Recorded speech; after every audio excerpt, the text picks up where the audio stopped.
Vakomana vana Paul Tungwarara vachiexposewa navanhu vakomana veThe Children of Zimbabwe Veterans Association vanozivikanwa vachinzi vakomana vekozva vane their intel kana kuti their intelligence unit.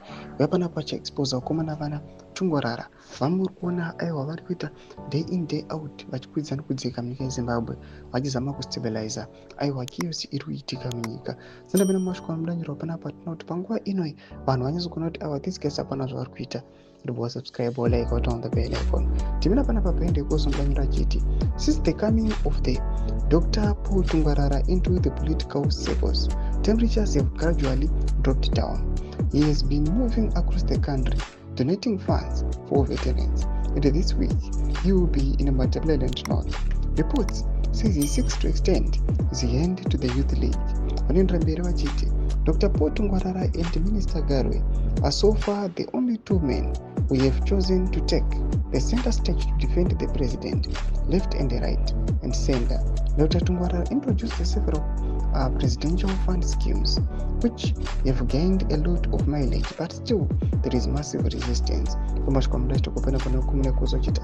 Even vakomana vana Tungwarara vachizama kuda kusilenza aiwa nekudzikisa matemperatures nemadebate munyika, resistance iri kutoramba ichitogrowa increasingly zvakatonyanyisa. Vanhu vanachikomenda panhau iyi yevakomana vana Tungwarara vachiti hapana chisingaperi.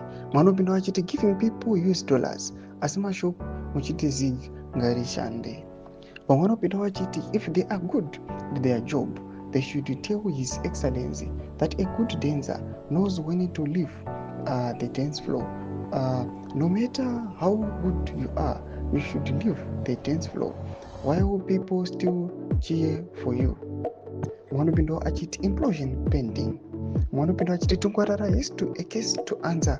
Where is he getting the money he's dishing out to ZANU-PF?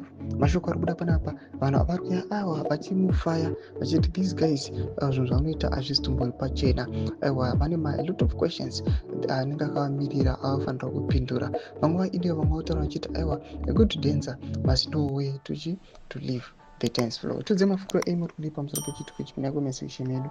So mafunguro enyu musana subscribe or like, so on the bell icon.